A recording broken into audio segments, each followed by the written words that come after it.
तुम्हें पता है स्पेस जाने के बाद एस्ट्रोनॉट्स की हाइट एक्चुअली बढ़ जाती है। मतलब सीरियसली इंसान स्पेस से लंबा होकर वापस आता है। कोई एक्सरसाइज नहीं, कोई स्ट्रेचिंग नहीं, सिर्फ स्पेस। और नहीं, ये कोई मिथ भी नहीं है क्योंकि नासा ने इसे खुद मेजर किया है। हाय, मैं हूँ प्रिंस और आज की इस वीडियो में हम एग्जैक्टली यही जानने वाले हैं कि स्पेस में एस्ट्रोनॉट्स की हाइट क्यों बढ़ जाती है, कितनी बढ़ जाती है और वापस अर्थ पर आने के बाद उनकी बॉडी के साथ क्या होता है। और ट्रस्ट मी, इसका रीजन तुमने भी एक्सपेक्ट नहीं किया होगा। सबसे पहले एक सिंपल सा सवाल, अर्थ पर हम इतने नॉर्मल साइज के क्यों होते हैं? जवाब है ग्रेविटी।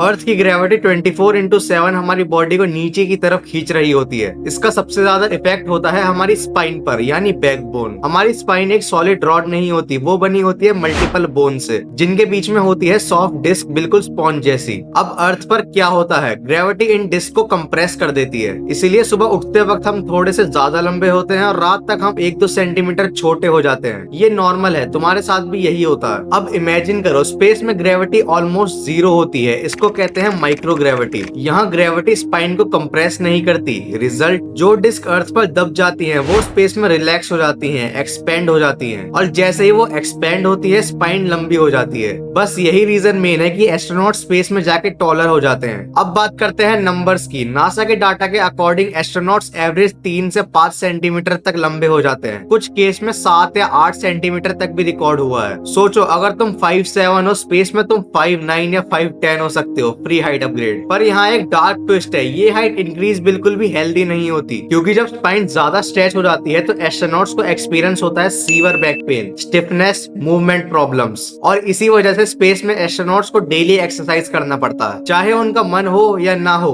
और वेट करो, जब वो वापस अर्थ आते हैं ना, तब जो होता है वो और भी ज्यादा शॉकिंग है। अर्थ पर वापस आते ही ग्रेविटी उनकी स्पाइन को दोबारा कंप्रेस कर देती है, लेकिन हर बॉडी उस शॉक को हैंडल नहीं कर पाती। कुछ एस्ट्रोनॉट्स को महीनों तक पेन रहता है और कुछ को परमानेंट डैमेज भी हो सकता है। इसीलिए नासा एस्ट्रोनॉट्स की हाइट को मिशन से पहले, मिशन के दौरान और मिशन के बाद तक मॉनिटर करता है। अब सोचो, तुम महीनों तक स्पेस में रहे हो, तुम्हारी बॉडी ने ग्रेविटी के बिना रहना सीख लिया है और अचानक बूम, तुम वापस अर्थ पर हो। ग्रेविटी दोबारा फुल पावर के साथ वापस आ जाती है और सबसे पहले अटैक होता है तुम्हारी स्पाइन पर। जैसे ही एस्ट्रोनॉट अर्थ पर लैंड करता है, उसकी स्पाइन जो स्पेस में स्ट्रेच हो चुकी होती है वो अचानक कंप्रेस होना स्टार्ट कर देती है। पर प्रॉब्लम ये है, मसल जो नॉर्मली स्पाइन को सपोर्ट करती हैं वो स्पेस में वीक हो चुकी होती हैं। इसीलिए काफी एस्ट्रोनॉट्स खुद चल नहीं पाते। लैंडिंग के बाद सीधा चेयर पर बिठाए जाते हैं, कुछ को तो स्ट्रेचर पर ले जाना पड़ता है। यहाँ एक और इंटरेस्टिंग चीज होती है, एस्ट्रोनॉट का ब्रेन कंफ्यूज हो जाता है क्योंकि स्पेस में ऊपर नीचे का कॉन्सेप्ट होता ही नहीं। इसलिए अर्थ पर वापस आकर चक्कर आते हैं, बैलेंस बिगड़ जाता है, सीधा चलना मुश्किल हो जाता है।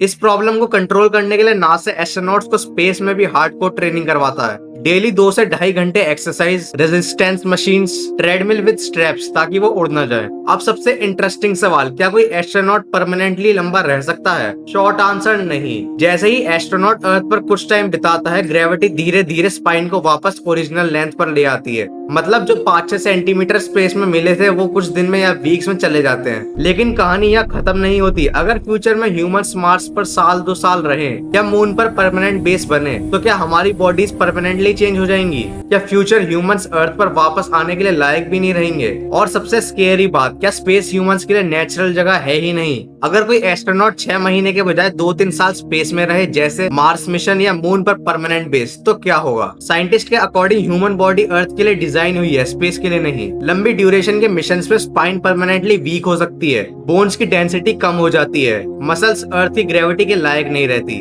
और अब यहाँ एक स्केरी पॉसिबिलिटी आती है, अगर ह्यूमंस जनरेशन तक स्पेस में रहे तो शायद उनकी हाइट ज्यादा हो, बोन्स पतली हो, मसल्स कमजोर हो। ये एवोल्यूशन होगा या डैमेज? साइंटिस्ट अभी भी श्योर नहीं है। हो सकता है फ्यूचर के स्पेस ह्यूमंस अर्थ पर वापस आ ही ना पाए, और अगर आए तो शायद वो यहाँ सर्वाइव ही नहीं कर पाए। अर्थ की ग्रेविटी हमारी स्पाइन को शेप देती है, हमारी स्ट्रेंथ बनाती है और हमें स्टेबल रखती है। स्पेस सिर्फ टेम्पररी रूल्स चेंज करता है। सो नेक्स्ट टाइम जब तुम सुनो एस्ट्रोनॉट स्पेस में लंबे हो जाते हैं, तो याद रखना ये कोई सुपर पावर नहीं है। ये एक रिमाइंडर है कि हमारी बॉडी अर्थ के बिना इनकम्प्लीट है। तो अब मैं तुमसे पूछता हूँ, अगर फ्यूचर में ह्यूमन स्पेस के लिए चेंज हो गए, तो क्या हम फिर भी अर्थ के लोग रहेंगे या हम एक नई स्पीशीज बन जाएंगे?